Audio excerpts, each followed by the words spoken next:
Hi, welcome to my shiur. Today we'll be talking about Parshas Mishpatim.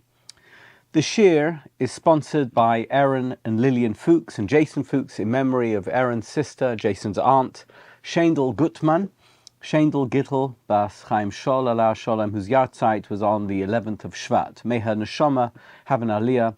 May we all be zoche to see Tchias Hamesim. Okay, today let's talk about power. Not the kind of power that politicians wield or the kind of power that money buys. No, today I want to talk about the power we all have to help someone, or chas v'sholem, to hurt someone who has no one else to turn to. Parshas Mishpatim is full of laws, civil laws, social justice laws, business laws, laws about damages and responsibility. But one of its most striking themes is how we should treat those who have no power. The widow, the orphan, the stranger, the person who doesn't have connections, protexia, doesn't have influence, doesn't have any kind of fallback. And immediately after those laws, we find another set of laws about money lending and tzedakah. Now, why are these two ideas right next to each other? What's the connection between looking after the vulnerable and lending money? The answer is simple. Money equals power, and the Torah is telling us how to use it. We can use money and power to crush the weak, or we can use it to lift them up. And if we don't use it correctly, well, Hashem personally steps in. And trust me, you don't want to be on the wrong side of that equation. The Torah's civil laws don't just lay the foundation for a just society. They define what it means to be truly moral. And morality, in the Torah's vision, isn't about abstract philosophical ideals. It's about how we treat the most vulnerable among us. The convert, the widow, the orphan, the poor. These are the litmus tests of a nation's righteousness. It's easy to show kindness to those who can return the favor. It's easy to be generous when there's something in it for us, whether it's honor or gratitude or just a good feeling. But what about those who have nothing to give in return? The Torah doesn't just suggest that we be compassionate. It commands it. It mandates it. We have no choice but to do it. Do not mistreat or oppress a stranger, the Torah says, for you were once strangers in Egypt. Do not afflict a widow or an orphan, for if you do, and they cry out to me, I will surely hear their cry. That's what the Torah says. It's a striking warning. The Torah is not just saying, be nice. It's not just suggesting, it would be so sweet if you help the weak. The Torah is saying, if you don't help them, there will be consequences, real consequences. You'll hear more about those consequences in just a minute. But because when the powerless have no one else to turn to, they turn to Hashem, and Hashem listens. It's as simple as that. Being kind to the needy is not just about doing the right thing. It's about actively building a society where no one is forgotten, where no one is left behind, where no one has to cry out in desperation because someone has already stepped in to help. In fact, the Torah doesn't just say, don't mistreat a widow, an orphan, or a stranger. It adds something chilling. It says, and here are the consequences, if you mistreat them, and they cry out to me, I will surely hear their cry. My anger will flare up, and I will kill you by the sword. And your wives will become widows, and your children orphans. Wow. Let me just say this, to be clear. This is one of the strongest warnings in the entire Torah. There's no other mitzvah where Hashem says, if you don't do this, if you ignore my directive, I'm coming for you personally. So why does God say that? Because there's something uniquely devastating about being completely powerless, with no one to defend you. Rabbi Jonathan Sacks points out that the experience of being a stranger is the most painful of all human conditions. You are alone. You are exposed. You are an easy target. And that's why Hashem steps in. Of all the mitzvahs in the Torah, none is repeated more frequently than the command to care for the ger, the stranger. Not once, not twice, but 36 times, more than any other mitzvah. The Torah reminds us of our obligation toward the outsider. It's not a coincidence. The Torah knows human nature. It knows that people tend to look after their own, to protect their circles, to prioritize those who are like them. And the Torah knows that left unchecked, this instinct leads to a society where those who don't fit in, whether because of their background, their status, or their lack of connections, these people become invisible, or worse, vulnerable to mistreatment. In rabbinic terminology, it is referred to as midas Sodom, the characteristics of Sodom, the most corrupt society recorded in human history. Rabbi Sacks puts it so powerfully: the experience of being a stranger is existentially the most painful of all conditions. You are an outsider. You have no connections, no networks, no one to protect or defend you. You are an easy target for bullies, and you are at risk of being exploited. This is why the Torah keeps hammering this point home.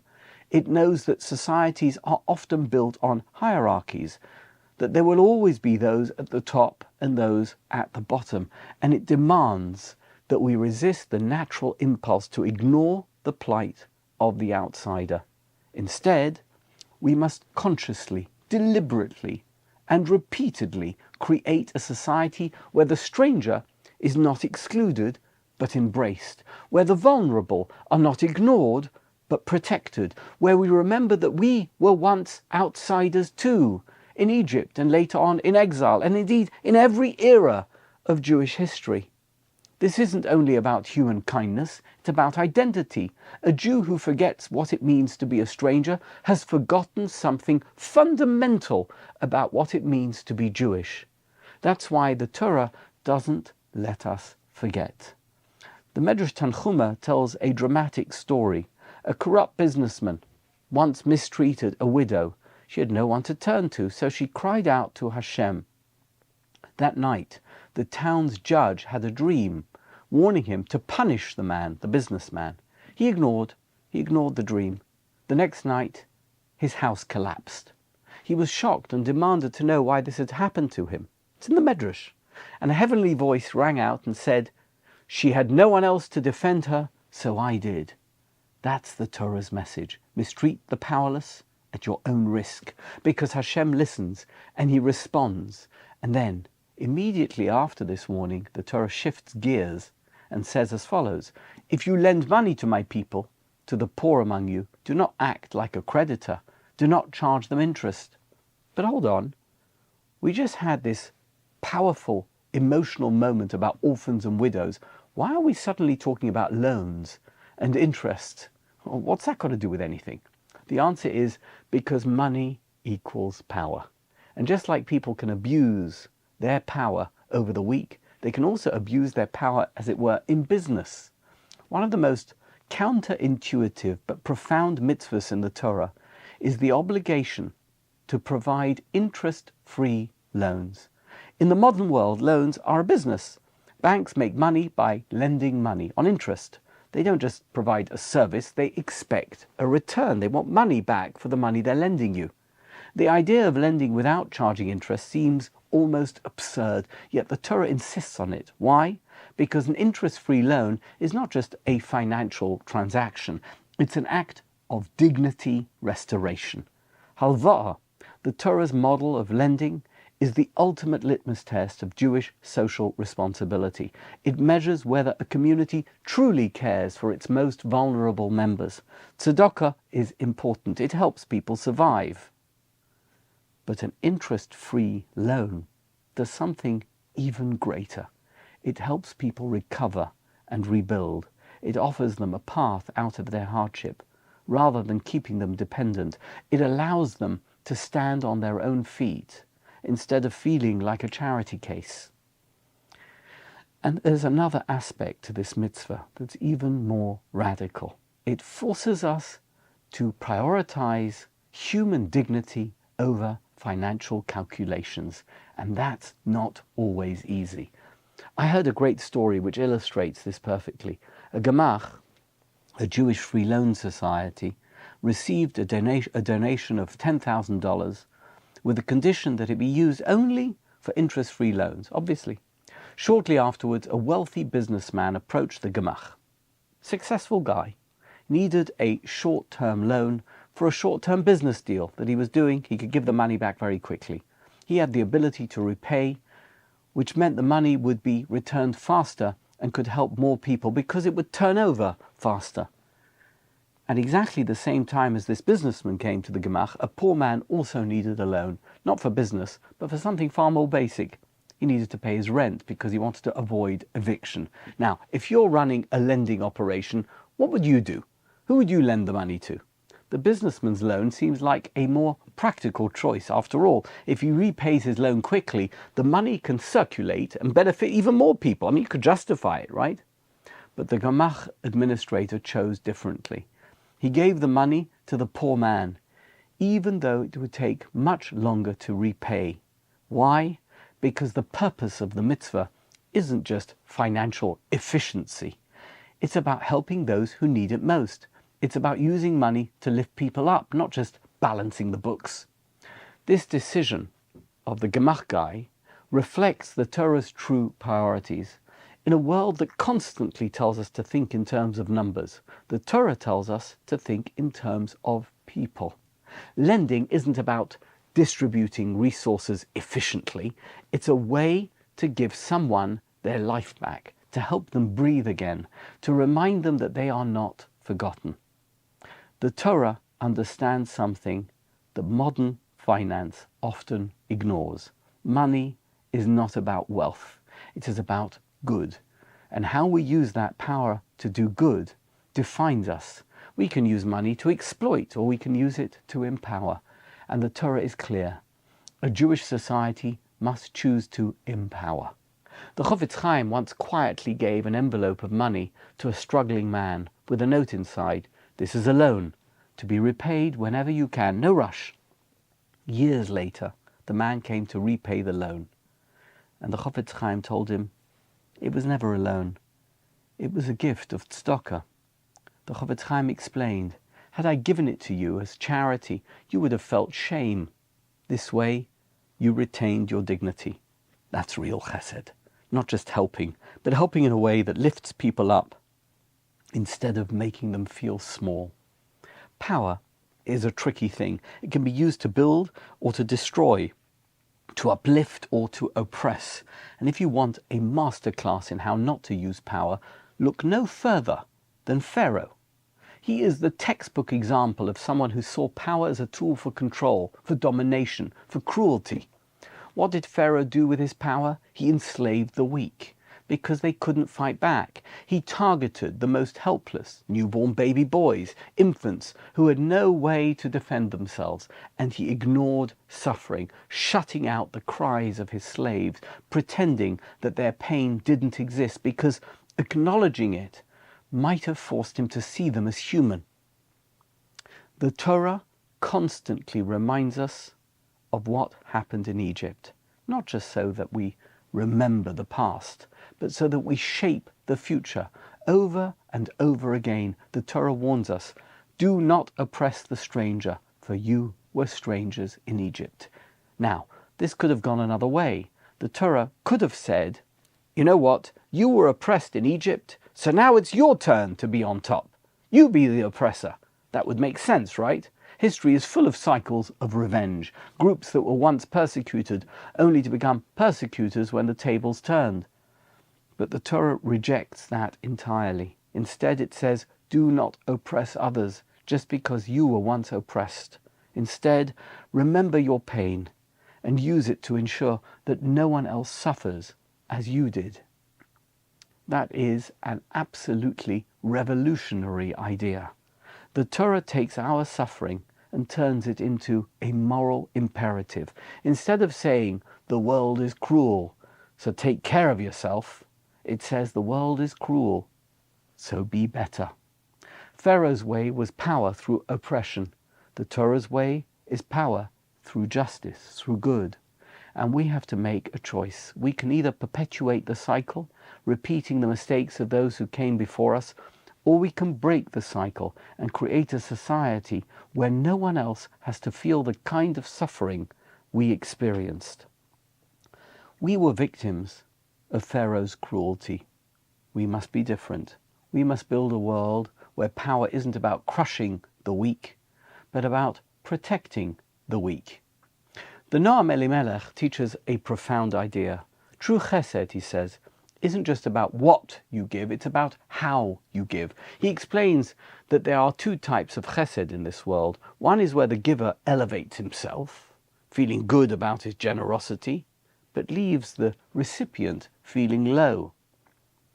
The other, says the Noam Elimelech, the higher level of chesed, is where the giver humbles himself and elevates the recipient, giving in such a way that the recipient doesn't feel like he is receiving at all. This is the deeper meaning of the Torah's command to walk in Hashem's ways. Just as Hashem gives to us constantly without making us feel diminished, we must do the same for others.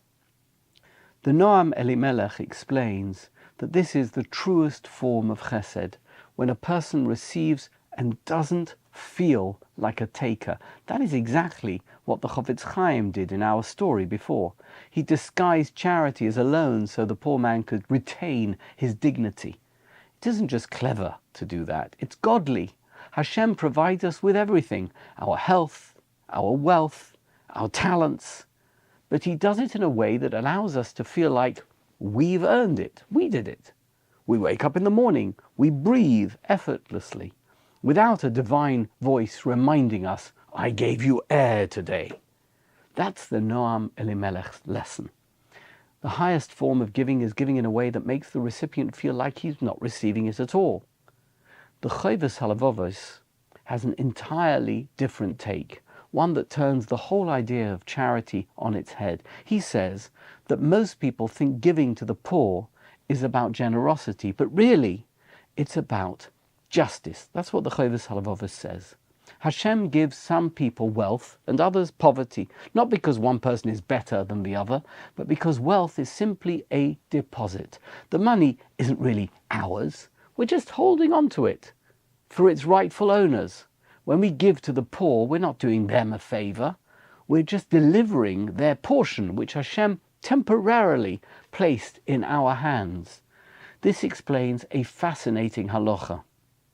The Gemara in Ksubas Daf Samach Zayin Amud Beis teaches that if a formerly wealthy person becomes poor, we are required to help him in the manner he was accustomed to living, even if that means buying him a horse and a servant. It sounds extreme. Why should tzedakah cover luxuries? It's crazy, right? But the Chovos HaLevavos would say, it's obvious, because it was never our money in the first place. Hashem allocated that wealth to a person, and if he's lost it, we are simply returning it to him. The rich aren't rich because they deserve it. They are rich because they have been entrusted with someone else's portion. Then they share it with others. From the Noam Elimelech, we learn that true chesed isn't merely about giving. It's about giving in a way that doesn't diminish the other person. And from the Chovos HaLevavos, we learn that giving isn't about generosity, it's about responsibility.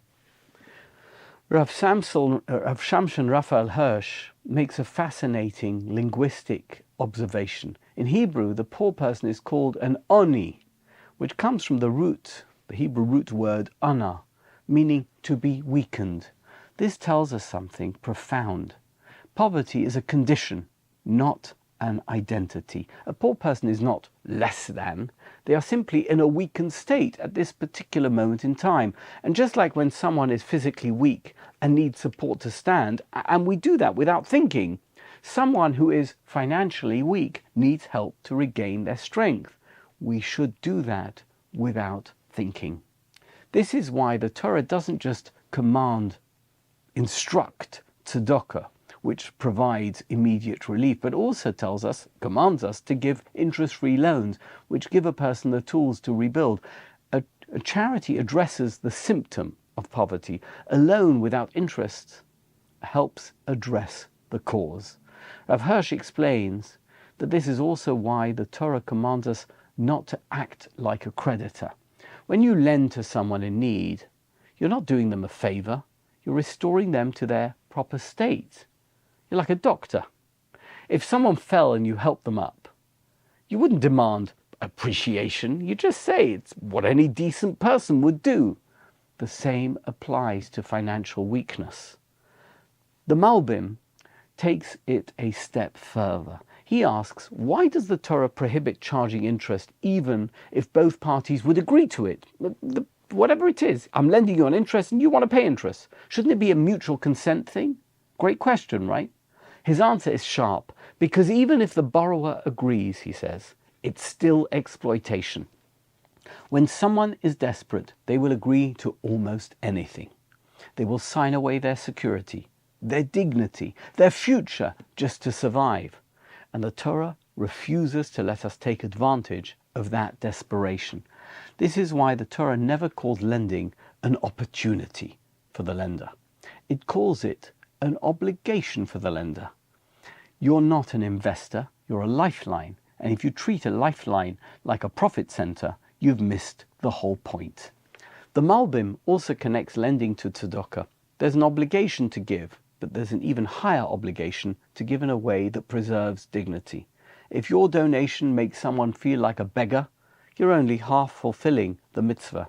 That's why the highest level of tzedakah, according to the Rambam, is helping someone become self-sufficient. The Netziv in Hamek Dover points out something strange. When the Torah talks about supporting the poor, it doesn't say, if a poor person needs money, give him tzedakah. Instead it says, if you lend money to my people, to the poor among you, do not act like a creditor. Why did the Torah frame charity in terms of lending, if you lend? The Netziv explains that a person in financial need doesn't want charity. They want an opportunity. They want to be seen as capable, as someone who can recover. By presenting financial support as a loan, even if deep down you know you'll never take the money back, you are treating them as an equal, not a charity case. This is why the Torah emphasizes helping people before they collapse completely. The highest form of chesed isn't waiting until someone is utterly destitute. It's stepping in early, offering them a loan rather than forcing them to beg. Because once someone loses their dignity, it's much harder to get it back. Now, let me add something from Reb Nachman of Breslov, who brings a deeper spiritual dimension to this discussion. Reb Nachman, in Likutei Moharan, Perek Samach Vav, teaches that every Jew is, at some level, an oni, a poor person. We're all aniyim. Even the wealthiest person is lacking something, sometimes in money, sometimes in health, sometimes in peace of mind, whatever it may be. This means that our whole existence is built on Hashem's generosity. Every breath we take is a gift. We don't deserve anything. We are constantly receiving loans from above, and yet Hashem gives without making us feel like beggars. He hides His kindness in the natural world, allowing us to feel like we are independent, even though we are all borrowers from Hashem. So, when the Torah commands us to lend without interest, it's actually teaching us to imitate Hashem. Just as Hashem gives us life, health, and resources without humiliating us, we are meant to give to others in the same way.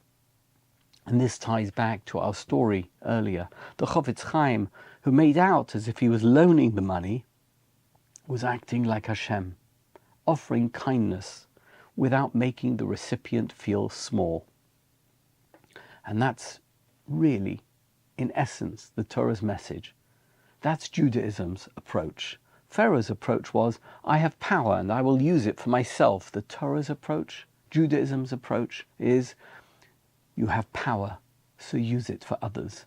One approach crushes, the other approach uplifts. One hoards, the other distributes. And so, the next time we have an opportunity to give, Whether it's money, time, or support, the real question should never be, do I feel like giving? But how do I give in a way that restores dignity?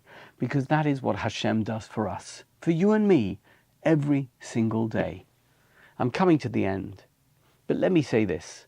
Just as we have seen so many times before, the Torah's laws are not abstract directives. They are a blueprint for a just society.